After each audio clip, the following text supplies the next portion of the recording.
Hello guys! Annyeonghaseyo! Kumusta kayong lahat? I am Dave, the Kuripot Traveler. And for today's video, ishashare ko sa inyo yung 5 tips na pwede ninyong magamit or ma-follow if gusto ninyong mag-Korea and if gusto ninyong makatipid. So guys, I'm very excited kasi very soon tayo ay magbabalik sa Korea. So this will be our 4th time na magko-Korea, and sa 3 times kong pagko-Korea, nasa around 30,000 to 35,000 pesos yung nagagastos ko, and this is all in. So lahat-lahat na, from accommodation, flight ticket to pocket money, etc. pasalubong. So kung kayo guys ay magta-travel abroad, hindi lang Korea or kahit dito sa Pilipinas, pwede kayong mag-book ng activities via Klook, and you can use my promo code DaveGino. Iko-comment ko din sa baba yung different links ng activities or pwede ninyong mabili via Klook kung kayo ay magta-travel to Korea. Guys, if gusto yung masubaybayan yung Korea adventures natin, you can subscribe to my channel. If gusto yun lang naman, wala tayong pilitan dito. Char, let's go!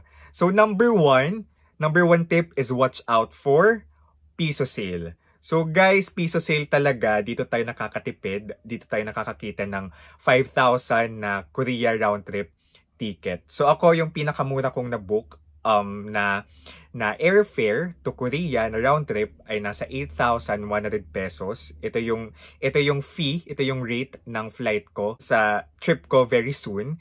And may kasama na itong baggage. So very mura na itong 8.1k na flight to Korea. Tapos given na peak season pa, kasi we're aiming na talagang makatch yung cherry blossoms sa Korea. Hindi to sponsored guys ha, pero Sebpak kasi nakikita kong legit na nagpapasale talaga.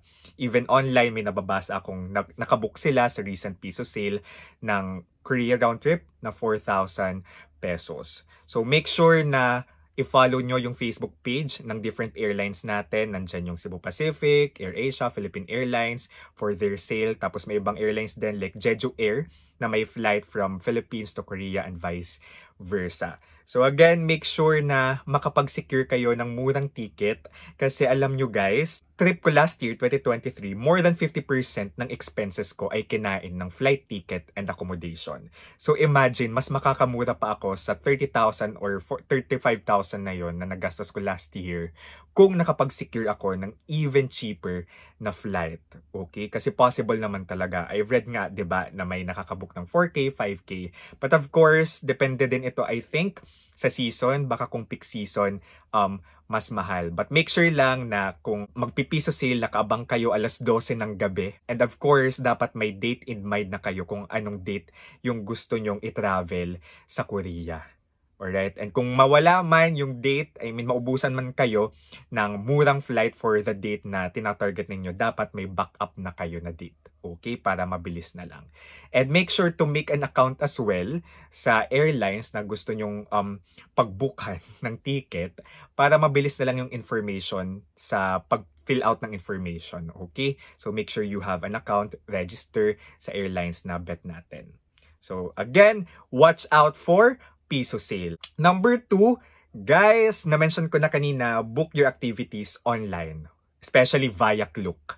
Kasi noon pa man talaga, when I started traveling noong 2019, naging beshi ko na, naging BFF ko na yung Klook sa pagbubook ng different activities, mga SIM card, pocket wifi, tours. Very helpful yung Klook kasi convenient, and dito mas nakakamura tayo. Para mas makatipid kayo, you can use my promo code DaveGino.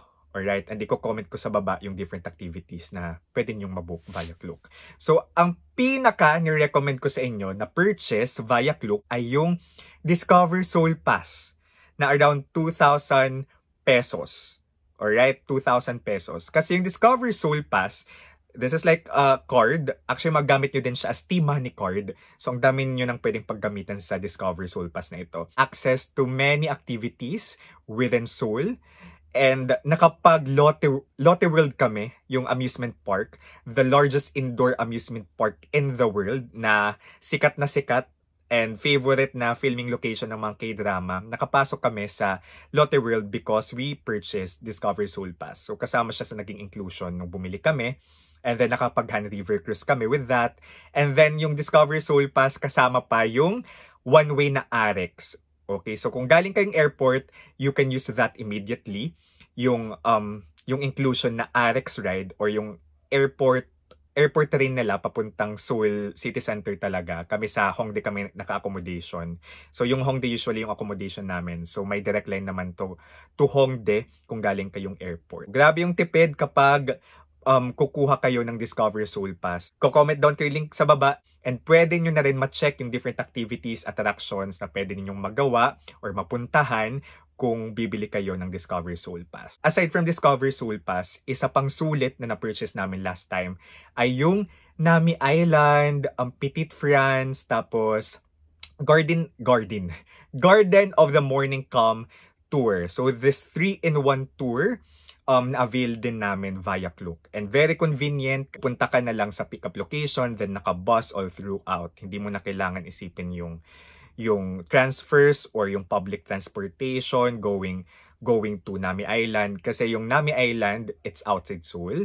Medyo malayo siya. Tapos malayo din siya sa Petite France. Make sure na mabook ninyo yung Nami Island. Kung gusto yung dagdagan ng ibang tour, pwede kayo magdagdag ng Petite France and Garden of the Morning Calm. Again, guys, make sure to book your activities via Klook. And then number three tip, important din of course na makapag-book tayo before our trip, as in months before our trip ng accommodation. So I always stay in Hongdae, although nung first time ko nagstay ako sa Myeongdong, and I always book via Agoda. I-share ko din sa baba yung links ng mga naging accommodation namin sa Seoul, even sa Busan. So I always make sure na mura, affordable, yung hostel or guest house na binubuk ko. I don't really stay in a fancy hotel when I travel kasi inisip ko lang naman, hindi naman ako mag-i-staycation. Lalabas din naman ako at tulugan lang talaga yung accommodation na kukunin ko. Okay, so sa Agoda may mga filters dyan from lowest rate to the highest. So, I always make sure to use this filter. And of course, tinitingnan ko din yung ratings, tapos reviews. Para at least may idea tayo kung ano talaga yung experiences ng mismong nagstay sa accommodation. So make sure din na accessible to public transportation system yung accommodation na kukunin ninyo. Okay, para konting lakad na lang, nakapag-train or bus na kayo. Kahit mura, dapat comfortable pa rin ako. Ayun lang naman, kasi pagod tayo mag-tour. Sana comfortable ako na uwi, 'di ba, sa accommodation. Number 4 tip, guys, speaking of public transportation, maximize the public transportation system. Isa yung Seoul sa may pinaka-superior na public transportation system na na-experience ko. Talagang, one tip, mag-download kayo ng Naver Map kasi lalabas dyan yung exact time ng pagdating ng train or ng pagdating ng bus sa bus stop, ng train sa subway station. So, na-mention ko na rin kanina na kung bibili kayo ng Discover Seoul Pass, pwede nyo na siyang magamit as T-Money Card. So, yung T-Money Card, that is live kung kayo ay magpa-public transportation sa Korea kasi ito yung card na tinatap sa mga subway system and sa bus. So kung wala kayong ganito, hindi kayo makakasakay sa public transportation like train or bus. Although I think yung bus may ibang tumatanggap naman ng cash or coins, pero iba pa rin yung convenience ng T-Money Card. And aside from transportation, pwede ninyong magamit yung T-Money Card sa convenience store, pambayad. Kung umuwi kayo ng Pilipinas, tapos may tira pa rin yung T-Money Card ninyo, pwede nyong ubusin sa convenience store. Bili kayo 7-Eleven ng mga kimbap, ganyan, at ng kung ano-ano pa. Basta maubos nyo lang yung laman ng T-Money Card ninyo. Nabibili din ito guys sa convenience store, yung T-Money Card. Alright? So, please maximize the use of public transportation. Masayang experience yung subway and then yung bus. And then number 5, lastly, kung kayo ay magsha-shopping, gusto yung magpasalubong ng mga souvenirs sa mga kaibigan ninyo, sa pamilya ninyo, guys, ang best area to buy souvenirs and pasalubong, according to my experience, ay Namdaemun. Nandun talaga yung, kasi syempre nako-compare ko habang nagpupunta ako sa iba't ibang areas in Seoul. Tinitingnan ko talaga lagi kung saan pinakamura. And nasa Namdaemun Market, yung may pinakamurang mga souvenirs like ref magnet, mga keychains, ganyan. And marami pa kayong pwedeng mabili doon. Para siyang DV. May mga damit din, may mga kitchenwares. Everything I believe is available sa Namdaemun Market.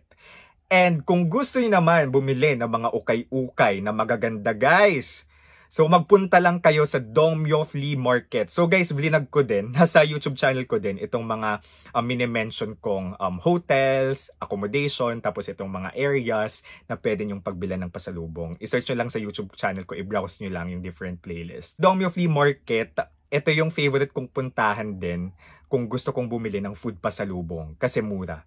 Imagine yung isang pack ng almond na malaki na ang tagal naming maubos dito sa bahay, nasa 200 plus lang siya. Basta mga food pasalubong, yung mga pie, banana pie, ganyan, choco pie, chocolates, even the chocolates. Nakabila ko ng chocolates, I think nasa 400 plus lang or 200 sa Dongmyo Flea Market. Meanwhile, pagpunta ko ng Hong Kong, nasa 1,000 plus siya. So, makakabili kayo dito ng murang mga food na pasalubong. And aside from that, of course, yung mga ukay-ukay. Nakakita nga ako guys ng 1,000 pesos lang na Burberry. So may mga ano din dito, may mga luxury brands na ukay-ukay na pwede ninyong i-check. Alright, ako naman I don't mind. I'm not really that kind of person na very specific or very particular sa kung okay man siya or brand new, as long as masusuot ko, as long as comfortable ako and pleasing to the eyes pa rin. So guys, these are the 5 tips na gusto ko talagang ma-share sa inyo para makatipid kayo sa Korea, alright? Sa traveling nyo sa Korea. Major point ko here, ang pinakakakain sa expenses ninyo ay yung airfare and then yung accommodation. So make sure na makascore kayo ng murang flight ticket and murang accommodation. Kasi yung ginagastos ko lang sa Korea, makokontrol ko na lang din yan eh. Ako gusto ko talaga na kapag nagta-travel, na-enjoy ko pa rin yung stuff na at the same time, nakakatipid pa rin ako. Okay, may mga free attractions din naman sa Korea. For example, kung K-drama fans kayo, pwede kayong magpunta sa different K-drama filming location, etc. Make sure kung gusto ninyong mapanood pa yung future Korea vlogs ko, subscribe to my channel. And kung gusto ng idea sa mga napuntahan ko na, you can check my videos. So thank you so much guys for watching. This is Dave, the Koreapo Traveler. You can follow me on my Facebook page, Instagram, ganyan, TikTok. Kung gusto nyo lang naman for more content. So guys, let's live our best life. See you in Korea na. Okay, sa next vlog natin. Bye-bye! Ingat!